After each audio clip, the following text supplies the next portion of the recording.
Voilà tout le monde et bienvenue sur la chaîne YouTube du Journal du Real. Aujourd'hui, nouvelle vidéo avec Victor, comme vous pouvez le voir. Et comme vous l'avez vu dans le titre et sur la miniature, on va parler de Jude Bellingham, l'excellentissime Jude Bellingham avec la sélection anglaise. Il a fait ses débuts sous Thomas Tuchel, nouveau sélectionneur des Trois Lions. Et il a surtout délivré trois passes décisives et provoqué un penalty en deux matchs après une rencontre contre Osasuna où il a enfin débloqué son compteur en club cette saison avec ce ballon piqué sur une passe de Raúl Asensio et également une passe décisive aussi dans le match contre Osasuna. Donc voilà, Jude Bellingham est décisif sur les trois derniers matchs, ça fait plaisir. On sent qu'il retrouve de la forme et de la confiance. Et pour cela, on va en parler avec toi, Victor. Comment ça va? Écoute, ça va. Comme pour Arda Güler, on a des joueurs du Real Madrid qui brillent en sélection et qui expriment une certaine frustration avec le club Brahim aussi. merengue. Brahim aussi, oui, Brahim il était blessé aussi, donc lui il a pas eu de chance alors qu'il aurait pu avoir un rôle plus que prépondérant sur le début de saison. Mais oui, on pourrait presque même parler de Brahim. Mais voilà, aujourd'hui on parle de Jude et je suis très content parce qu'il y a des choses à dire tactiques. Un peu, on va rentrer un peu dans les détails, ça me paraît être important. Et on a des éléments extérieurs et des infos aussi, une info notamment, pas des infos, mais une info à vous donner à ce sujet. Donc on est très content de tourner avec toi. On commence par l'extrêmement positif finalement, par sa prestation XXL contre l'Irlande, après un bon match aussi contre la Grèce avant. Qu'est-ce que tu as envie de garder de ces matchs-là, de son utilisation sous Thomas Tuchel? Qu'est-ce que tu en ressors finalement de ce nouveau, entre guillemets, Jude Bellingham, ou en tout cas de quelque chose qu'on n'a peut-être pas toujours vu cette saison, que ce soit avec le Real ou avec les Trois Lions? Ouais. D'ailleurs, tiens, je te fais une petite parenthèse avant de te répondre à ta question, mais j'ai fait un TikTok sur le sujet. Abonnez-vous. Allez, abonnez-vous, allez voir. J'ai fait un TikTok sur le sujet, je crois, la semaine dernière. Pour répondre, voilà, après cet instant promo un peu improvisé, pour répondre à ta question, bah, on a un Jude Bellingham qui est replacé vraiment dans le cœur du jeu, qui a une certaine liberté que actuellement le Real Madrid ne peut pas lui offrir au vu des comment expliquer ça? Au vu des limites de l'effectif sans ballon défensif du Real Madrid, où il est obligé de se sacrifier dans plein de secteurs du jeu. Là, avec l'Angleterre, on lui a donné les clés du camion offensif, donc c'est un peu lui qui était le plus important. Il a été décisif. Son match contre l'Irlande, c'est un récital, messieurs, mais je vous invite à soit voir le match, soit à regarder des highlights. Moi, je suis tombé sur un highlight de 2-3 minutes où au-delà de ses passes décisives, putain, le mec n'a pas perdu un ballon, en retour défensif, enfin, on voit toute la palette de Jude Bellingham et on voit toute l'efficacité qu'il peut amener dans cette zone dangereuse lorsque le ballon passe par lui, lorsqu'il est libre de faire ses appels, lorsqu'il est libre à certains moments aussi de prendre position dans les 30 derniers mètres et pas avoir à réfléchir à compenser en permanence le fait que lorsque le Real va perdre le ballon, bah, c'est lui qui va devoir faire les 70 mètres derrière pour revenir. Donc on sent un joueur libéré et ça dans la continuité de son but face à Osasuna, où on a senti cette frustration sortir de son corps. La célébration, elle est forte, je trouve, en image. Et c'est dans la continuité de ça. Et il va avoir un rôle très, très important, c'est peut-être même le facteur X pour la suite de la saison du Real Madrid, parce que il a été importantissime l'année dernière, 23 buts, 13 passes D, je crois, quelque chose comme ça, enfin, stratosphérique pour une première saison au Real. Et cette année, c'est un but en 13 matchs. Donc, mais ce but face à Osasuna et cette double rencontre là avec les Three Lions, avec Thomas Tuchel comme coach, on a vu le potentiel. Si c'est C'est encore un peu, ça. on peut encore parler de potentiel, je sais pas. Alors, on a déjà vu l'an dernier Bellingham être parmi les meilleurs joueurs du monde, donc je sais pas si on peut encore parler de potentiel, mais en tout cas, il ne montrait pas au Real Madrid, en tout cas pas assez, comme tu l'as dit, surtout dans la zone de vérité. Il n'avait pas la possibilité finalement s'exprimer comme il a pu le faire l'an dernier, parce qu'on n'a pas vu un Jude Bellingham être mauvais, hein, je trouve, sur ce début de saison, mais il a été un peu trop baladé, et un peu trop mal utilisé, sous-utilisé, utilisé trop bas sur le terrain. Et là, pour le coup, on sent un changement. On a déjà senti un changement hein, dans l'approche tactique et de la manière dont il était utilisé contre Osasuna. Son but veut tout dire. Mais il n'y a pas que son but, je trouve que la manière dont il était utilisé était différente sur ce match-là. Je pense qu'Ancelotti Bon, a Carlo, il a compris appris. qu'il Oui, faut oui. s'appuyer à nouveau. Il y a aussi la blessure de Rodrigo qui aide, même si évidemment c'est malheureux une blessure, ça permet de retrouver un système axial au moins, même si Rodrigo, lui, Mhm. faisait beaucoup plus d'efforts défensifs que Mbappé les fait actuellement. Et voilà, il faut retrouver dans tous les cas un nouvel équilibre. Mais là, je pense qu'on va partir sur le système en losange à 4 milieux de terrain, peut-être, ou alors peut-être Brahim, sinon. Mais Brahim est un joueur qui fait les efforts et qui s'entend très très bien avec Jude sur le terrain. Donc je pense que Bellingham va pouvoir enchaîner. Je pense qu'il y a vraiment cette libération contre Osasuna. Et là, il y a l'envie d'enchaîner. Il enchaîne avec les Free Lions de manière magnifique.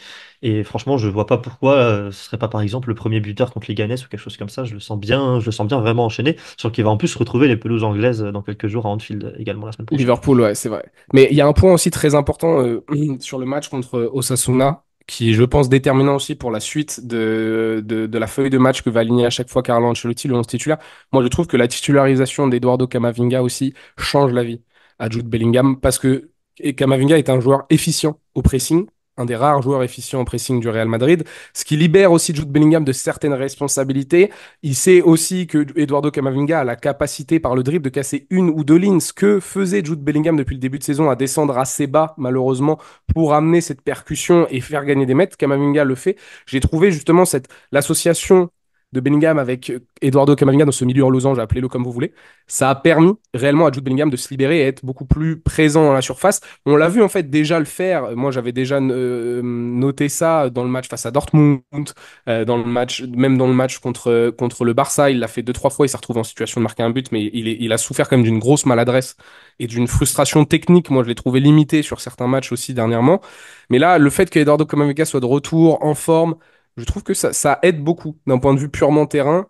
Ça aide beaucoup Jude Bellingham. Et là, maintenant, ses courses, elles ont plus de sens. Parce que j'ai la sensation aussi que dans la tête, il est plus léger. Il sait qu'il y a quelqu'un derrière, sur le flanc gauche, où Vini ne fait pas toujours les efforts, où Mbappé aussi peut quelquefois le délaisser. Et avec le changement tactique d'Ancelotti que tu as dit, où maintenant c'est Valverde qui s'occupe vraiment de ce qui se passe à droite lors des situations de repli ou autre, il était plus léger. Et avec les Three Lions, la connexion avec Harry Kane aussi, ça aide. D'un côté, il y a une vraie connexion avec un avant-centre pour combiner, notamment contre l'Irlande, encore une fois, on l'a vu, c'est efficace, hein, c'est létal. Ouais, je pense qu'il a clairement fallu que Bellingham s'adapte au fait d'avoir Mbappé dans les pattes, on va dire, entre guillemets, sans même dénigrer Kylian Mbappé. C'est juste un profil de joueur particulier. Et je pense qu'il y a eu une grosse adaptation de tout Paire de cross l'effectif, aussi, hein. de tout. Il y a la perte de Kroos aussi. Mais je pense que, dans le cas d'un point de vue sur le rendement offensif, je pense que Bellingham a clairement dû s'adapter à ça, que ce soit sur le fait qu'au pressing, il doit faire plus, qu'il doit descendre plus bas, et surtout sur le fait que même offensivement, ses courses ne sont plus les mêmes. Il y a un joueur qui est là et il faut apprendre à jouer ensemble, tout simplement. Et comme tu l'as dit, oui, c'est sûr que le fait que Camavinga récupère un peu la zone, en étant titulaire, récupère un peu la zone d'influence de Kroos, Valverde, bon là, va jouer plutôt arrière droit normalement, donc il faut voir encore une fois comment ça se Oui, rééquilibre à nouveau au milieu de c'est terrain, vrai. puisque malheureusement, côté là, tu as mentionné que Valverde, il prend la droite, on a vu ça pendant 15, 20, 30 minutes contre Osasuna avant que Vasquez se pète, quoi. C'est fou de se dire que voilà, on a vu le top Bellingham dans les meilleures conditions, 30 minutes cette saison au Real Madrid, et là c'est à nouveau Valverde qui du coup est arrière droit maintenant, donc il va falloir retrouver un équilibre. Est-ce que c'est pas Bellingham qui va à nouveau se retrouver à s'occuper du côté droit pour aider Valverde Attention, défensivement? On verra ce que ça donne, hein. peut-être, peut-être en plus, peut-être, il y a moyen que Carlo il lui Ouais, dise, bah là, gros, là, on n'a pas le choix. pas trop le choix parce qu'il y a peut-être Brahim qui va être titularisé, peut-être, allez, Pas si on croit au facile. miracle, on en a parlé hier, mais Arda. Et donc, bah, c'est des joueurs qui auront un peu moins le coffre, même si tu l'as dit, Brahim est rigoureux et sait se placer, hein. Mais plus naturellement, je pense que le coach italien se tournerait vers Jude Bellingham pour être ce dévoreur d'espace défensif, limiter les transitions adverses et donc le sacrifier un peu offensivement en donnant encore plus de responsabilité à Vini qui est exceptionnel et à Mbappé qui se cherche, pour être poli. Ouais, je pense que ça va être le cas. On va voir ce que ça donne. On a parlé un petit peu, bah là, on a parlé de la blessure de Vasquez, tout ça. L'état physique de Jude Bellingham aussi, c'était un gros point d'interrogation la saison dernière. Il se luxe l'épaule en première moitié de saison, même si je dis pas de bêtises. L'an dernier, il se reblesse. Première. Il s'était blessé à la cheville aussi ensuite en février. Mais c'est surtout sa blessure à l'épaule il a traîné une protection toute la saison. Là, cette année, il l'avait enlevé pour un ou deux matchs. Il s'est refait mal à l'épaule en l'enlevant. Je crois qu'il a du coup à nouveau la protection. Et il a toujours du coup cette gêne, selon les informations de Pablo. Il a du coup toujours une gêne à l'épaule, voilà, comment on dit en français? Un confort c'est un mot français, oui. Ouais. Un inconfort à l'épaule. Il n'est pas, voilà, il est pas à l'aise avec ça, même s'il est capable de pondre des performances magnifiques, comme on l'a vu avec l'Angleterre ou contre Osasuna. Il a toujours ce petit truc qui le gêne, qui doit même peut-être être plus mental, tu vois. Par exemple, il est juste obligé de jouer avec une protection et ça doit juste dans la tête jouer. Voilà, peut-être moins libre il est Oui. sans doute moins libre de ses mouvements. Si je dis pas de bêtises, c'était ça, c'est qu'il a un truc qui lui tient tout là et et le laisse un petit peu moins libre de ses mouvements. Et puis ça reste, voilà, une gêne. C'est comme si tu mets Ça un reste une casque, tu douleur. sens que t'as un En casque, quoi. fait, c'est ça, ça reste une douleur. Ça reste aussi une douleur, je pense, constante. Donc oui, tu l'as dit, selon nos infos, sa gêne persiste. Carlo Ancelotti avait dit en conférence de presse, il est à 100% disponible. On le sait, les joueurs, dans tous les cas, ils veulent jouer sur le terrain. Ouais, Donc, c'était au moment où il enlevait sa protection. Justement, il y avait eu la ouais, rumeur voilà. comme quoi il allait enlever sa protection. La question en conf, c'était est-ce que du coup il est 100% rétabli? Et Carlo Ancelotti avait dit oui, si on lui donne le feu vert pour jouer sans protection, c'est que tout va bien au niveau de l'épaule, ce qui n'est visiblement pas le cas. Il aurait donc toujours encore une gêne. Et en fait, oui, ça explique pas les performances sportives ou autres qui ont été un peu maladroites ces derniers temps. Mais c'est plutôt, oui, je pense que mentalement, ça doit peser aussi. Et en fait, ça amène une frustration supplémentaire à la frustration déjà naissante de son nouveau rôle, du changement tactique, des mauvais résultats du Real Madrid, de la pression inhérente du Santiago Bernabéu en permanence sur les dernières rencontres pour le contenu que ce que proposent les merengues. Donc oui, c'est sûr que ça aide pas forcément.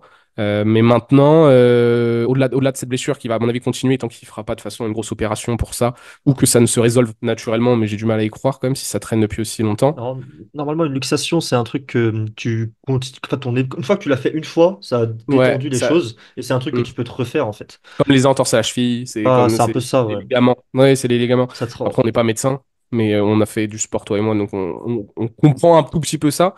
Mais à l'avis d'un expert médical sur le sujet. Mais par contre, moi, je pense que là, mentalement, on a passé un step avec le but face à Osasuna. La prestation là avec l'Angleterre est plus qu'encourageante parce qu'on a la sensation de retrouver la domination de Jude Bellingham sur un terrain. Et ça, pour moi, ça ne présage que du bon parce que j'ai cette sensation depuis le début. On en parle beaucoup en prévia, toi et moi, Guillaume. À chaque fois, je dis j'espère que Bellingham va marquer. J'espère qu'il va se libérer et autres parce que, au-delà de Kylian Mbappé, évidemment, il faut qu'il rentre dans sa saison.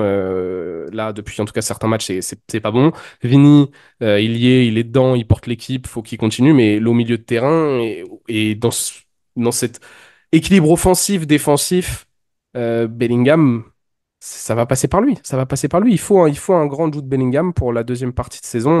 Enfin, pour la deuxième partie de saison. Pour déjà finir la première partie de saison. Et pour la deuxième partie de saison du Real Madrid, les matchs à enjeu, etc., il nous faudra un grand, grand Jude Bellingham. Et j'ai la sensation que cette libération, cette renaissance, là, depuis 10 jours, j'espère qu'elle va continuer. On l'espère tous. Je pense que tout fan du Real Madrid, dans tous les cas, espère voir un grand Jude Bellingham comme on a pu le voir l'an dernier. Et moi, je pense aussi qu'il a été débloqué par son but contre Osasuna et j'ai grand espoir en lui. Comme j'ai dit, ça m'étonnerait pas de le voir premier buteur contre les Ganes. C'est vraiment mettre une sorte de point d'exclamation, montrer que voilà, c'est vraiment, il est de retour, quoi, comme on fait.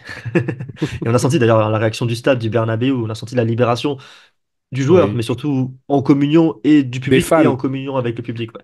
C'était vraiment un tout. Et je pense que ça va le remettre sur de bons rails, surtout qu'il a pu enchaîner, même s'il n'a pas marqué, il a pu enchaîner avec de belles prestations en étant décisif avec l'Angleterre.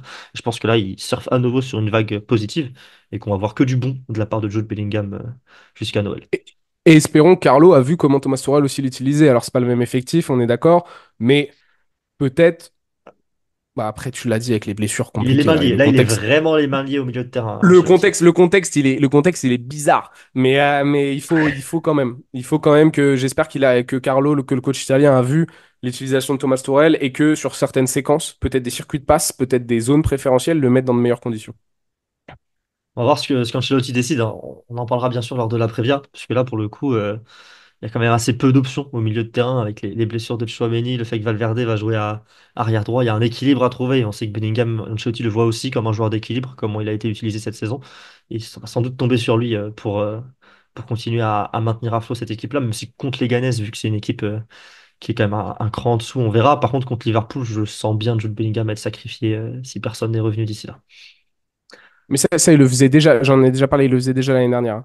Souvenez-vous, Manchester City, il a Ouais, été sacrifié. Classico l'année dernière, il a été celui qu'on remporte 3-2 au Santiago, il a été clairement sacrifié aussi durant toute la rencontre. Contre le Bayern, il a été sacrifié aussi dans les grands matchs. Déjà l'année dernière, lorsqu'il était spectaculaire et efficient offensivement, il était aussi sacrifié et mis au service du collectif. Ça, je pense pas que c'est ça qui l'embête. Tu vois, je pense que c'est plus sur des rencontres où avant il pouvait s'exprimer plus facilement et il était mis plus en valeur au centre de certaines choses. Là, il est un peu délaissé et c'est ça qui doit exprimer aussi une certaine frustration. Et une certaine incompréhension de notre part au vu des choix de Carlo Ancelotti. Non, parce qu'il a techniquement rien fait pour mériter une mise dans l'ombre, finalement. Mais ça, c'est. Ouais, ouais, et puis contre certaines équipes, je considère que tu peux te permettre d'avoir un Jude Bellingham très offensif et de donner plus de responsabilités défensives aussi à tes défenseurs. Le problème, c'est que bah, tes défenseurs, ils sont cata sur le début de saison. Celui qui était le mieux, et encore, il faisait pas non plus le début de saison du siècle comparé à celui de l'année dernière, mais en même temps, vu ce qu'il a fait l'année dernière, Denis Carvaral, voilà, il se pète. Et ta défense centrale, elle est à côté de la plaque, quoi. Même si Rudiger individuellement, je le Oui, blâme pas non plus, mais dans le duo, il tire pas non plus la charnière vers le haut. Mm, je suis bien d'accord. Sur ce, merci à vous d'avoir regardé cette vidéo jusqu'au bout. Dites-nous en commentaire si vous pensez que voilà, le déclic a eu lieu avec Jude Bellingham et que ses bonnes prestations avec l'Angleterre, ça résulte aussi de ça et que ça va continuer. Et dites-nous, qu'est-ce que vous pensez peut-être du rôle de Jude Bellingham sur les prochains matchs avec l'effectif très réduit? Est-ce que Modric et Ceballos seront titulaires l'un ou l'autre peut-être pour garder Bellingham plus haut sur le terrain? On verra ce que ça donne. Mais en tout cas, Mémoire il y a d'un. des points d'interrogation. Je pense qu'il dort pas très bien aussi pendant cette trêve parce qu'il y a beaucoup, beaucoup à bricoler. Et puis on se retrouve très bientôt pour une nouvelle vidéo sur la chaîne YouTube du Journal du Real. Merci à tous d'avoir regardé jusqu'au bout. Salut, bonne journée, bonne soirée. Ciao.